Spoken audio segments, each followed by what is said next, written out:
Hi, you're on the Reddit Confessions channel, where silence says more than screaming ever could.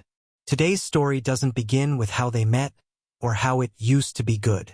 It begins in a grocery store parking lot, with her smiling at a man who wasn't me, and me, sitting in the car, watching my whole world unravel behind a windshield smeared with rain.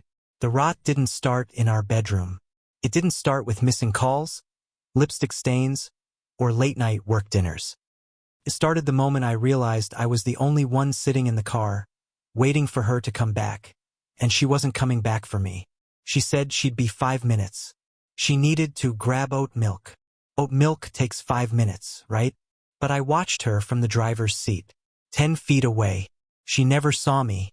She stood with him.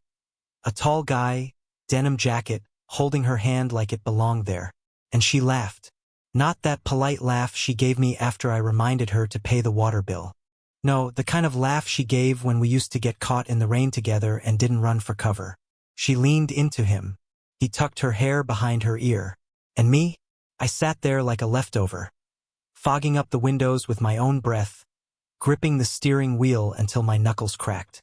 Not angry, not crying, just hollow. She came back 17 minutes later. No oat milk. Just a fake story about long checkout lines and running into someone from work. She kissed my cheek, cold, distracted, and said, "Let's go." I drove. That night I didn't ask. I didn't accuse. I didn't mention denim jacket guy. Instead, I started my quiet exit. I took cash out in small amounts, forwarded important emails to a new account, changed passwords, made copies of every document she never thought to hide. I didn't leave that night. I let her keep laughing, keep lying, keep playing house. But inside, something irreversible had already shifted. She was asleep when I got out of bed that night. I stared at the ceiling for 3 hours, listening to the shallow rhythm of her breathing, wondering if she was dreaming about him. That man in the denim jacket. The one who touched her like I hadn't in months. Not because I didn't want to, but because somewhere along the way she stopped reaching back. So I laid there in the dark, going over it again and again. The way she tilted her head, the way her smile lit up around him, and how her eyes darted toward the store entrance before she finally walked back to the car like nothing had happened. I wanted to scream that night, but instead, I slipped out of bed, opened my laptop, and began archiving myself. Bank passwords, insurance accounts, digital copies of our marriage certificate, tax returns, car titles, all into a folder titled cloud_backups_2018, because I knew she'd never think to check a file with such a boring name.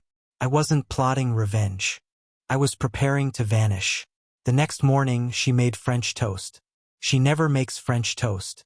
I woke up early, she said, sliding a plate in front of me with a smile that tried too hard.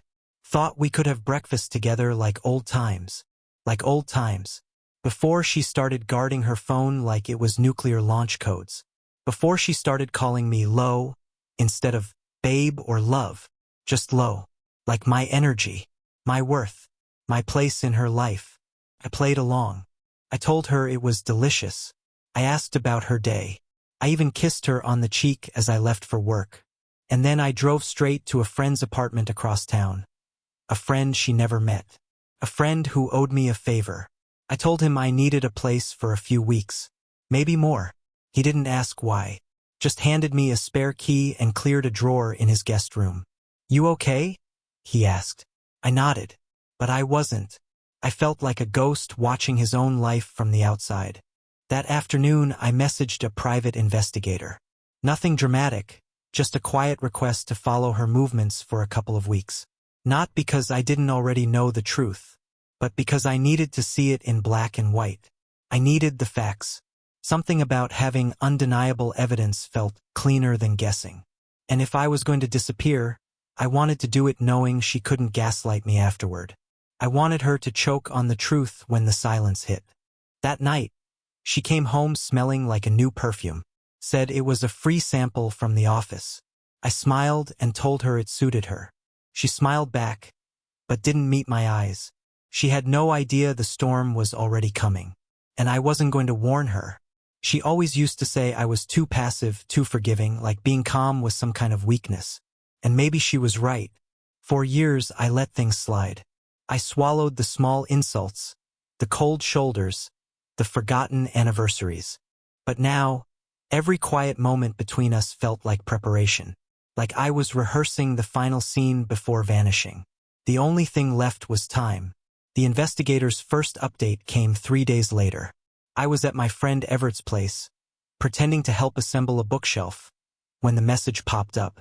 No fanfare, no drama, just a photo. Shiloh, seated in the back corner of a downtown cafe, laughing again. Not across from Maya from the office, but from Chad. Yeah, that Chad. The one from the parking lot. His hand was on her wrist. Her expression was the same as it was with me 10 years ago, when she used to look at me like I was the whole world. I didn't even react. No rage, no yelling, no shaking. I just stared at the image and said, "Got it." Then I helped Everett attach the final panel like nothing had happened. That night, I did something reckless. I logged onto our shared laptop, the one we mostly used for online orders and budgeting, and I placed a folder on the desktop labeled Travel Ideas. Inside, I stored everything. Screenshots, timestamps, phone logs, even a clipped image of her laughing at Chad's touch. I don't know why I did it. Maybe I wanted her to find it. Maybe I was testing her, seeing if she'd notice anything out of place. She never opened it. Of course she didn't. She never looked for signs. Just expected me to sit still. But something did change. She got clingy. Suddenly, I was handsome again. She started dressing up for dinner, lighting candles in the living room, sending me random texts in the middle of the day. Thinking of you, yellow heart. Felt fake. And maybe that's what crushed me the most. Not the betrayal. Not even the lies. But the realization that she knew. Deep down, she knew I was slipping away, and instead of telling the truth, she tried to slap a smile over a festering wound. One night, I pretended to fall asleep on the couch. I heard her open the laptop.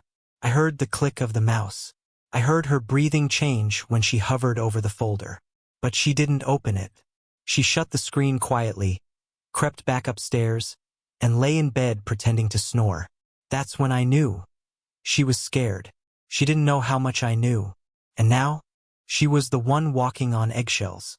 I had all the power, and I wasn't going to waste it with a fight. I'd give her something worse than anger. I'd give her silence. I remember the night everything tipped. It was a Thursday. Normal on the surface, one of those artificial date nights we'd resurrected lately. She made reservations at a small Italian place downtown. The kind with dim lighting and white tablecloths where couples pretend they're still in love. I went along with it. Wore a collared shirt. Even complimented her dress. She looked beautiful, but not for me. Not anymore. We barely talked on the way there. She played with the radio while I focused on the road, nodding at traffic lights like they were giving me direction. When we sat down, she reached across the table and took my hand. Her palms were cold. Her voice warmer than it had been in weeks. "I've been thinking," she said, swirling her wine. "Maybe we should go away. Just the two of us. Reconnect." Reconnect? It was almost funny. She was talking about a weekend trip while my bag was already packed and hidden in Everett's coat closet. I smiled. Not because I felt anything, but because she looked nervous. For the first time in years, she was the one trying. I let her talk about spas, hiking trails, bed and breakfasts. All the while watching her lips move, wondering if Chad knew she was planning a getaway with her husband. I wondered if she lied to him the way she did to me, telling him it was complicated, that I was cold, distant, emotionally unavailable. I bet she painted herself as the victim. It's easier that way, isn't it? To break someone slowly, then blame them for falling apart. The waitress came by 3 times before we ordered. Shiloh couldn't decide on a dish. I told her to take her time. I could have waited all night. Not for the food, but for the moment I'd see her crack. But she didn't. She smiled through it all, complimented the pasta, toasted to new beginnings. I clinked my glass against hers, knowing damn well mine was half filled with exit plans and quiet goodbyes. After dinner, we walked past a bookstore, and she stopped. "Let's go in," she said.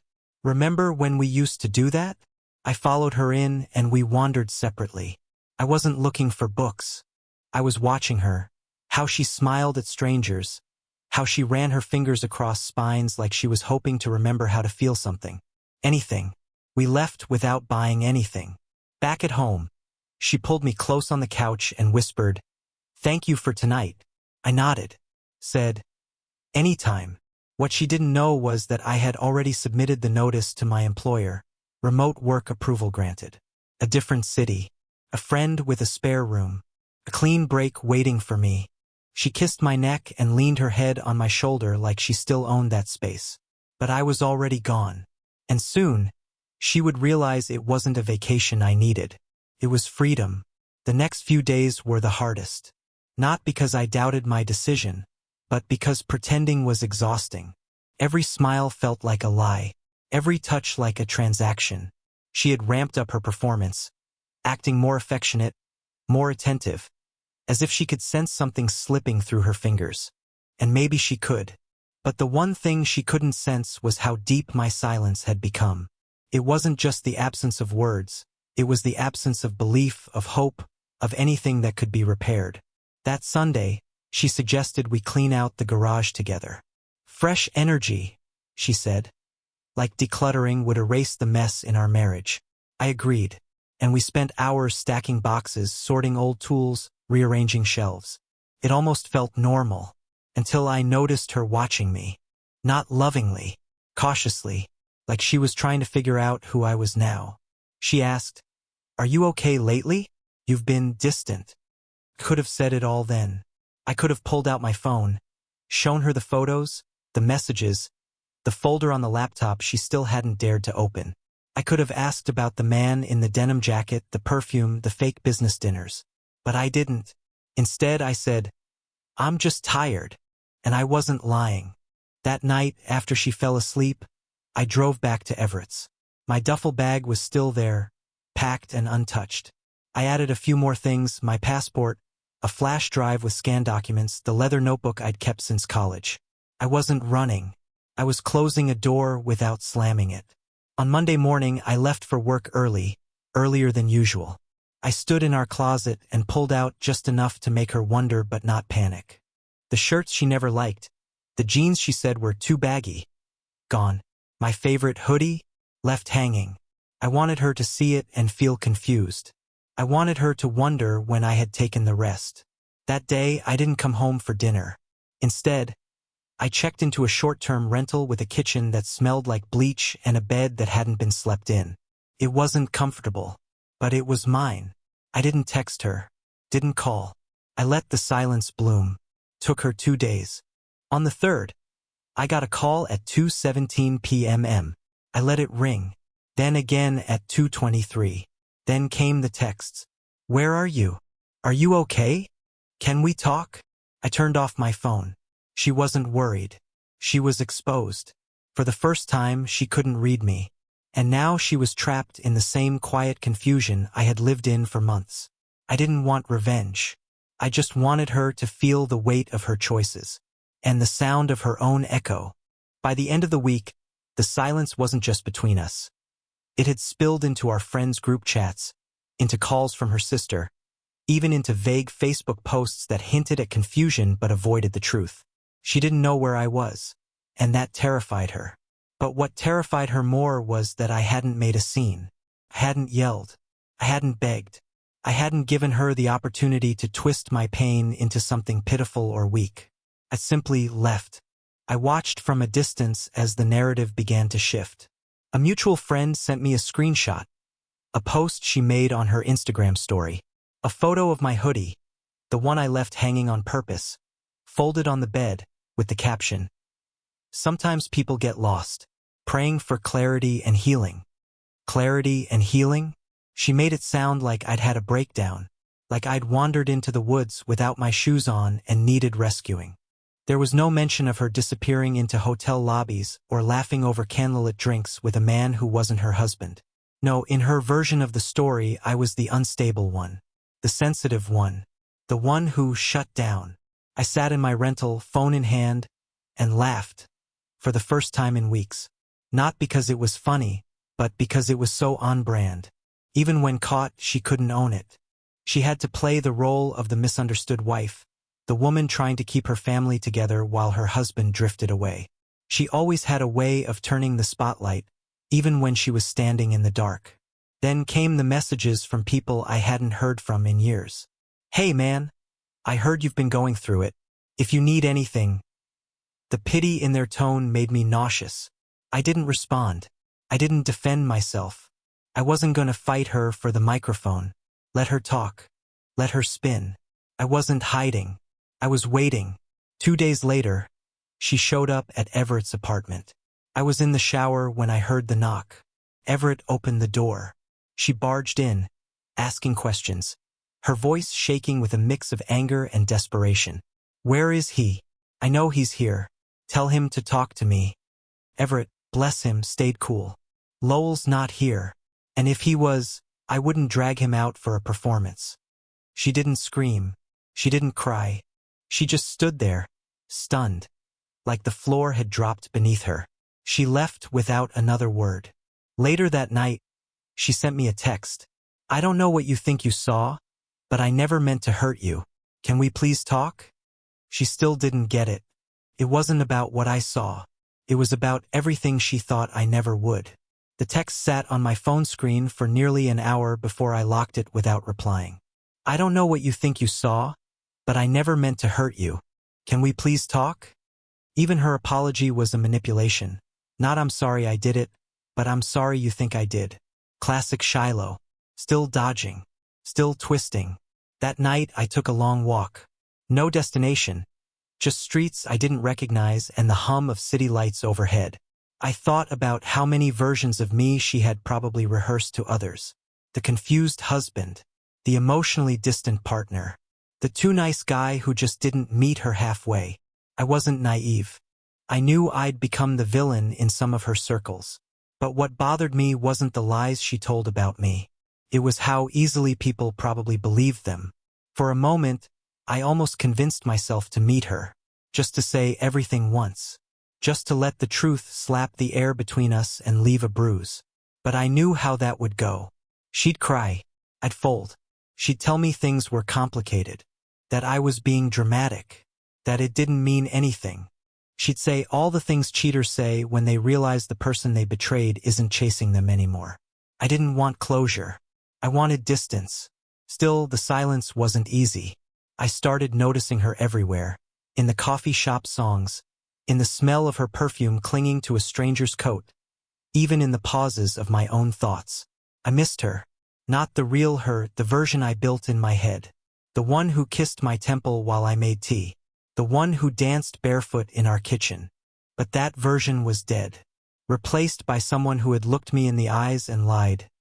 Repeatedly, effortlessly. The private investigator sent me one last update that week. It was a video clip, short, grainy, and perfect. Shiloh walking hand in hand with Chad through the same parking lot she used to meet me in years ago. She looked relaxed, like she wasn't carrying a single ounce of guilt. That same day, I finally opened our joint savings account online. She hadn't touched it. Not yet. I moved half into my personal account. Left hers untouched. Not out of mercy, but because I wanted the line to be clean. When she checked the balance and realized I'd moved on without warning, I wanted that silence to ring louder than any confrontation ever could. The last thing I did that night was deactivate our shared Spotify account. Seems stupid, I know. But there was something symbolic about it. One account, 2 profiles, always recommending the wrong music to each of us. I created a new one. Fresh playlists. No shared history. The silence wasn't cold anymore. It was clarity. It happened on a Tuesday. I was sitting in a sunlit corner of a small cafe in a completely different city, sipping coffee out of a chipped mug and reading a book I'd started 3 times but never finished. My phone buzzed. Not with a message, but a memory. One of those on this day reminders. It was a photo of us from 3 years ago. Shiloh in a red scarf, snowflakes in her hair, me holding the camera with a grin that didn't yet know disappointment. I stared at it for a moment, and for the first time, I didn't feel anything. No anger, no ache, No urge to rewind the past and fix what broke. Just peace. I had made it out. Not with a fight, not with a scream, but with quiet resolve and the courage to let go. She never got the ending she expected. No dramatic confrontation. No begging. No second chance to twist the story. I simply removed myself from the narrative and left her with the silence she thought she controlled. And from what I've heard through mutual acquaintances, she still tells different versions of what happened. That I had a midlife crisis. That I couldn't handle pressure. That I just disappeared. She never includes the part where she gave me every reason to go. I don't care anymore. That's the win. That's the freedom. I rebuilt my life without her shadow stretching across it. I found work I actually enjoy. I take long walks at night without checking my phone. I laugh without wondering if someone's pretending. And sometimes on quiet mornings, I wake up and forget I was ever married. She's not my villain. She's just someone I used to know. And me? I'm not the same man who stayed quiet in the driver's seat while she laughed with someone else. I'm the man who left and never looked back. If you've ever walked away from something that was quietly breaking you, share your story in the comments. Which moment from this journey hit you hardest? The folder, the empty closet, or the final silence? This has been Reddit Confessions. Thank you for staying with us through all 8 parts. Don't forget to like, comment, and subscribe for more stories that remind us. Sometimes, silence is the loudest closure of all.